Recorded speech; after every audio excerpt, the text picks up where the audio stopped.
Há quase 3.000 anos, um grande profeta veio da região deserta e montanhosa de Gileade. O seu nome era Elias, um homem que havia dedicado a sua vida a Deus. E agora Deus estava enviando-o para o rei de Israel. Naqueles dias, o rei Acabe reinava sobre Israel, e a rainha Jezebel reinava sobre Acabe. Foi ela que construiu altares para a adoração de Baal, deus pagão. E porque o povo adorava ídolos, uma fome cairia sobre a terra.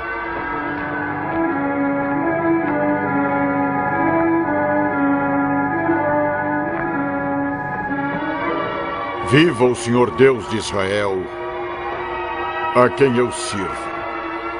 Que nestes anos nem orvalho nem chuva haverá, senão segundo a minha palavra. Então o Senhor falou com Elias, dizendo: Vai-te daqui e esconde-te junto ao ribeiro de Carite. Tu beberás do ribeiro, e eu tenho ordenado aos corvos que ali te sustentem. E assim, obedecendo ao Senhor, Elias deixou rapidamente o palácio.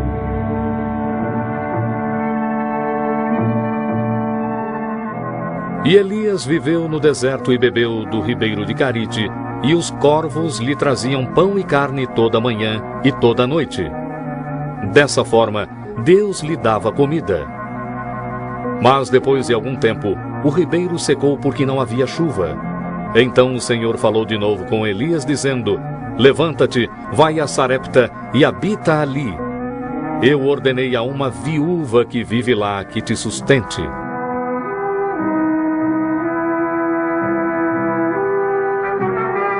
Quando Elias chegou ao portão da cidade, ele viu uma viúva e seu filho apanhando lenha, e ele o saudou. Peço-lhe, traga-me um pouco de água para beber. E também um bocado de pão. Viva o Senhor seu Deus, que quase nada tenho. Tudo que tenho é um punhado de farinha e um pouco de azeite. Eu estou apanhando alguns gravetos para preparar algo para mim e para o meu filho. Quando a comida acabar, certamente morreremos de fome.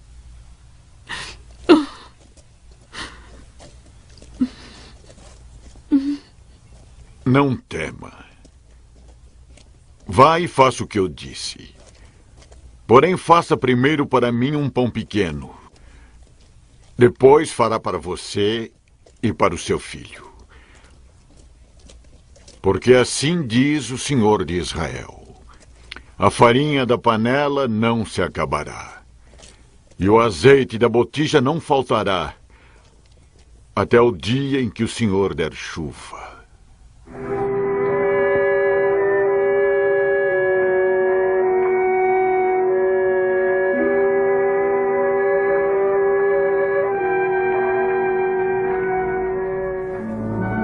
Obediente, a viúva fez o que Elias mandou, e ela, o seu filho e o profeta comeram por muitos dias. E assim como Deus tinha prometido, havia sempre farinha na panela e azeite na botija. Então Elias ficou na casa da viúva, em um quarto superior. Mas um dia o filho da mulher adoeceu e morreu.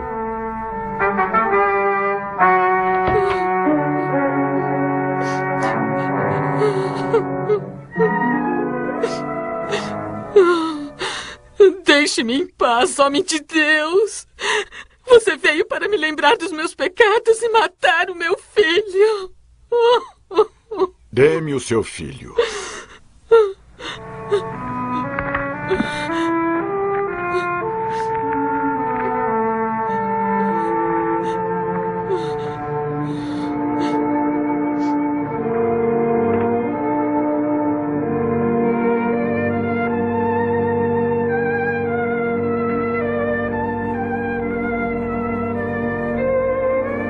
Então Elias levou o menino para o quarto superior onde ele morava e o deitou na sua cama.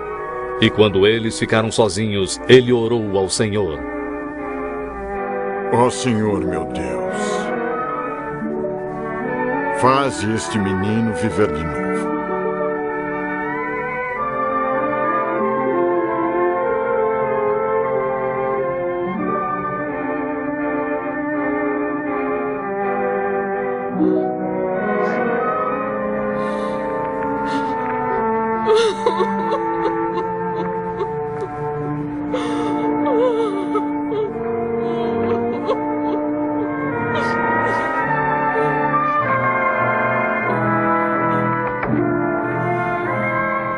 Vê, teu filho vive.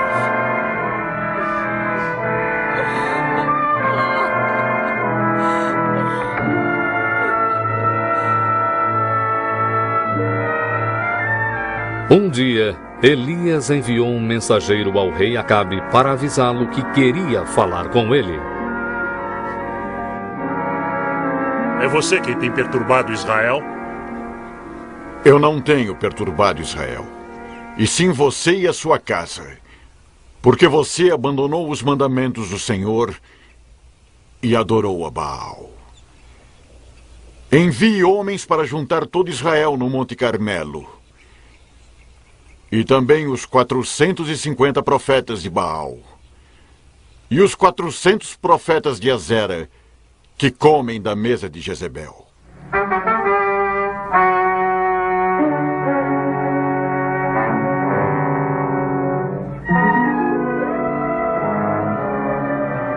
Assim todo o povo e os sacerdotes de Baal se reuniram no Monte Carmelo, e eles esperaram para ver o que Elias faria.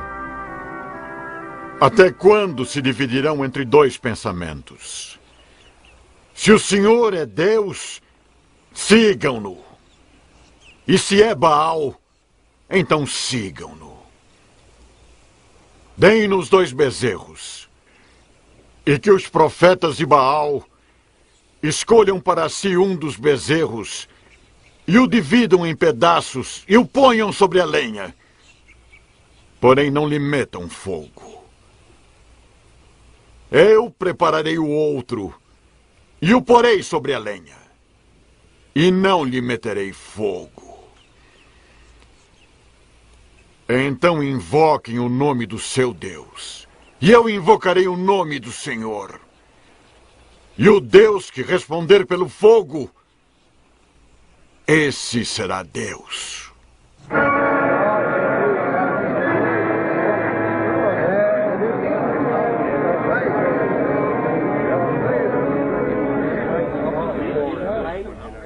Primeiro, os sacerdotes de Baal ofereceram um sacrifício no seu altar, e eles invocaram o nome de Baal desde a manhã até ao meio-dia, mas não houve nenhum tipo de resposta, nenhum fogo se manifestou no altar. Então Elias começou a zombar deles. Clamem mais alto! Ele é o seu Deus! Pode ser que esteja perdido em pensamentos ou em alguma longa viagem. Ou talvez ele esteja dormindo e tenha que ser despertado.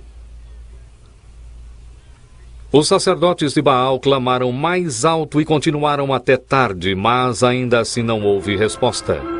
Então Elias consertou o altar do Senhor que havia sido destruído. Ele pegou 12 pedras, uma para cada uma das tribos de Israel, e reconstruiu o altar. Ele abriu uma vala em sua volta, arranjou a lenha e dividiu o outro bezerro e o pôs sobre a lenha. Encham cântaros de água e derramem sobre o sacrifício e sobre a lenha.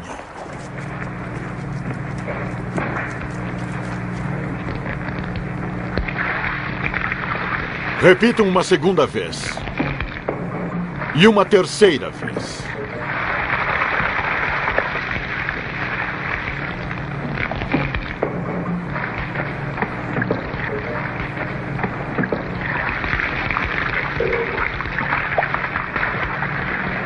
Ó Senhor Deus de Abraão, de Isaque e de Israel, manifesta-te hoje que tu és Deus em Israel, e que eu sou teu servo, e que conforme a tua palavra fiz todas estas coisas. Responde-me, Senhor, responde-me, para que este povo conheça que tu, ó Senhor, és Deus. Então caiu fogo do Senhor e consumiu a oferenda, a lenha, as pedras e o pó, e ainda lambeu a água que estava na vala. E então o povo acreditou no Senhor.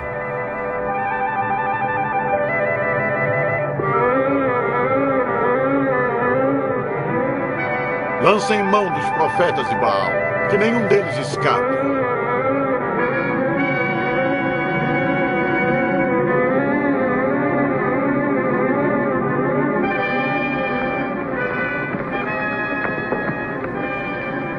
Volte para o seu palácio, rei Acabe, pois logo haverá chuva abundante.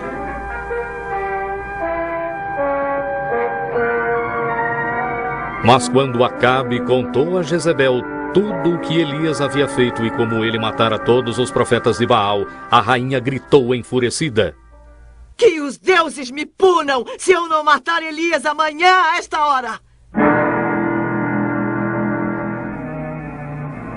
Para salvar a sua vida, Elias fugiu para o deserto, onde ele pediu para morrer.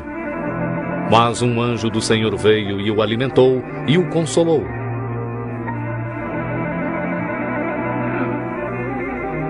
Por fim, Elias chegou ao Monte Sinai, onde Deus havia falado com Moisés centenas de anos antes. Enquanto Elias sentava em uma caverna no monte, um vento forte varreu o topo da montanha, mas o Senhor não estava no vento. Depois do vento veio um terremoto, mas o Senhor não estava no terremoto.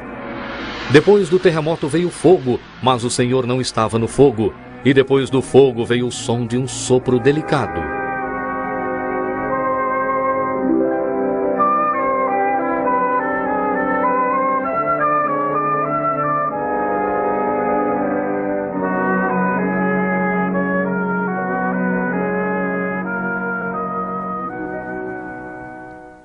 Que fazes aqui, Elias?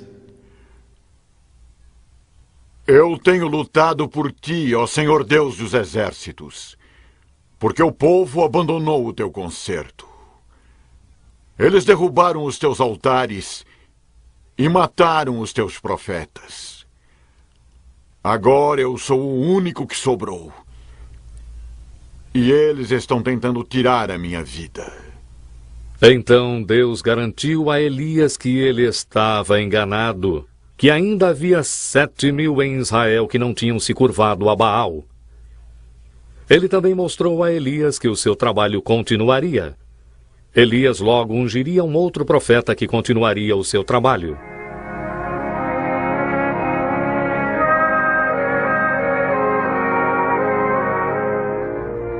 E assim, com fé e coragem renovada, Elias deixou o Monte Sinai para continuar o seu trabalho.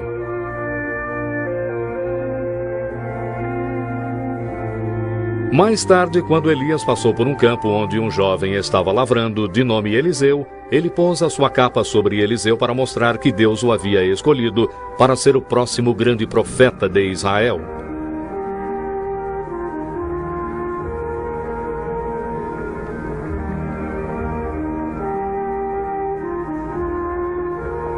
E Eliseu deixou tudo para trás e o seguiu e o serviu. Mas um dia Elias sentiu que era hora de deixar Eliseu. Ele tinha fielmente feito o trabalho de Deus na terra e estava prestes a ser elevado ao céu. Mas antes, ele se ofereceu para fazer uma última coisa para o seu discípulo. Antes que eu seja levado, dize-me, Eliseu, o que queres que eu faça por ti? Peço-lhe que haja porção dobrada de seu espírito sobre mim. Pediu-me uma coisa difícil. Mas se me vires quando eu for tomado de ti, terás o que pedistes.